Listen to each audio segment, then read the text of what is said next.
তেলেঙ্গানার রাজ্যপাল জিষ্ণু দেববর্মাকে নাগরিক সম্বর্ধনা দিল ত্রিপুরা সরকার। আজ মান্দায়ের খরাং কমিউনিটি হলে আয়োজিত অনুষ্ঠানে উপস্থিত ছিলেন মুখ্যমন্ত্রী ডাক্তার মানিক সাহা, রাজ্য মন্ত্রিসভার সদস্য থেকে শুরু করে বিধানসভার উপাধ্যক্ষ, মুখ্য সচেতক, বিধায়ক, এমডিসি, মুখ্য সচিব এবং বিভিন্ন স্বয়ংশাসিত সংস্থার চেয়ারম্যানরা সহ রাজ্য প্রশাসনের বিভিন্ন আধিকারিকেরা।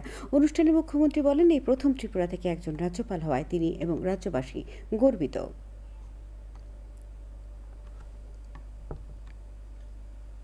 আমাদের সবার প্রিয় তেলেঙ্গানা রাজ্যের মাননীয় রাজ্যপাল শ্রী জিষ্ণু দেববর্মা মহোদয়, আপনি রাজ্যের ভূমিপুত্র এবং ত্রিপুরা রাজ পরিবারের কৃতি সন্তান।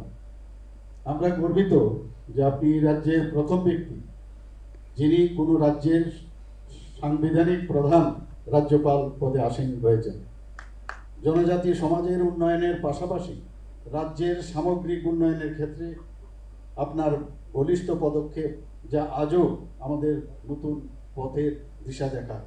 আপনি আপনার দক্ষতা, নিষ্ঠা ও সৃজনশীল বুদ্ধিমত্তাকে কাজে লাগিয়ে সেই রাজ্যের সার্বিক উন্নয়নে বলিষ্ঠ ভূমিকা গ্রহণ করতে সক্ষম হবেন।